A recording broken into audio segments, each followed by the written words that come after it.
आई kitchen मध्ये नमस्ते। आजची recipe आहे रवा आणि त्याच्याबरोबर चहा।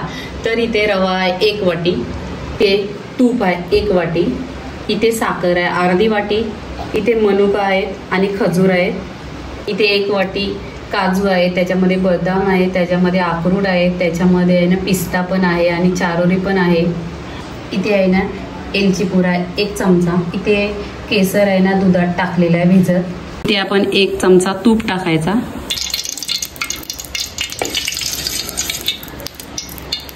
त्याच्यामध्ये ड्रायफ्रूट टाकायचं, ते छान असं तळून घ्यायचं म्हणजे छान असं क्रिस्पी होतात।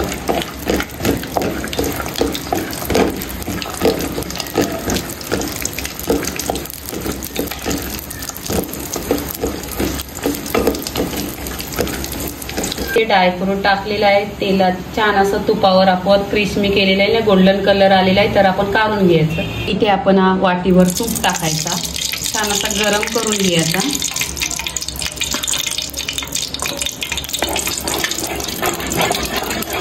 इथे गरम झालेला आहे, तर आपण त्याच्यामध्ये रवा टाकायचा आणि रवा छान असा भाजून घ्यायचा गोल्डन कलरवर। इथे गोल्डन कलर झालेला आहे, तर आपण साखर टाकून घ्यायची, इथे साखर टाकलेली आहे, छान असं परतून घ्यायचा 2 ते 3 मिनिटं, 2 ते 3 मिनिटं परतून घेतलेला आहे। तर आपण इथं वेलची पूड पण टाकायची, आता वेलची पूड पण ह्याच्यामध्ये छान परतून घ्यायची, टेस्ट 1 नंबर येतो आणि खुशबू पण येतो।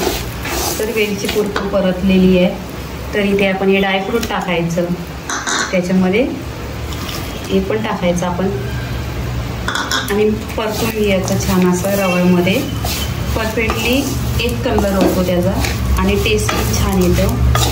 तर इथे परतलेलं आहे, तर आपण इथे आहे ना पाणी टाकायचं 1 ग्लास आणि 1 ग्लास दूध टाकायचं, दोन्ही मिक्स टाकायचं। इथं मिक्स केलेलं आहे, तर स्लो गॅसवर आपण इथे शिजवून घ्यायचा रवा, नाही तर रवा चिकटतो। बघा एकदम कलर पण छान आलाय आणि पूर्ण तूप वरती छान आलेला आहे, गोल्डन कलर झालेला आहे। इथे बघा मिक्स करायचा 1-2 मिनिटं स्लो गॅसवर।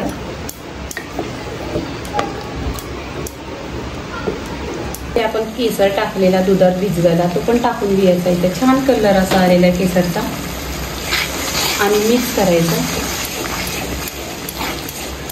इथे आपला रवा झालेला आहे, तर आता आहे ना चहा बनवायची। गॅसवर पातेला ठेवलेला आहे, तर आपण आता कॅरमेल टी बनवायचं। त्याच्यासाठी साखर घ्यायची 1 वाटी, छान अशी गोल्डन कलर करून घ्यायचा। गॅस ऑन आहे, बघा इथे साखरेला पाणी सुटलं आहे, छान असा पातेला मी पुसून घेतलेला, बघा साखर आहे ना मेल्ट होती, असं 1-2 मिनिटं अजून आपण करत राहायचं। ते कॅरमल झालेलं आहे, तर आपण पाणी टाकायचं,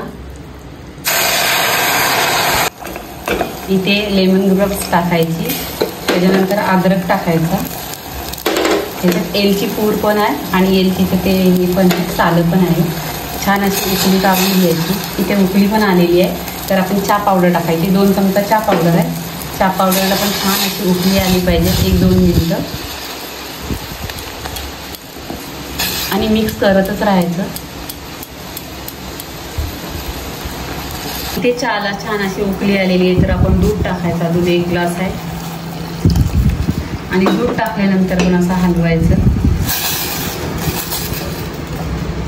आता दूध टाकल्यानंतर स्लो गॅस करायचा नाही, 1-2 मिनिटाची छान उकळी आली पाहिजे।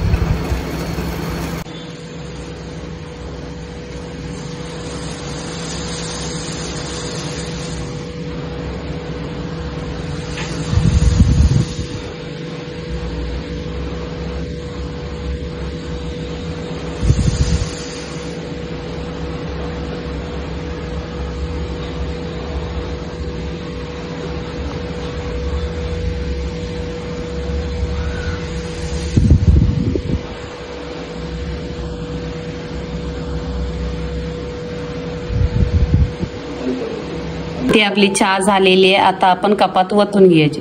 रवा आणि चहा झालेली आहे, लाईक करा, शेअर करा, सबस्क्राईब करा आणि खात राहा। धन्यवाद।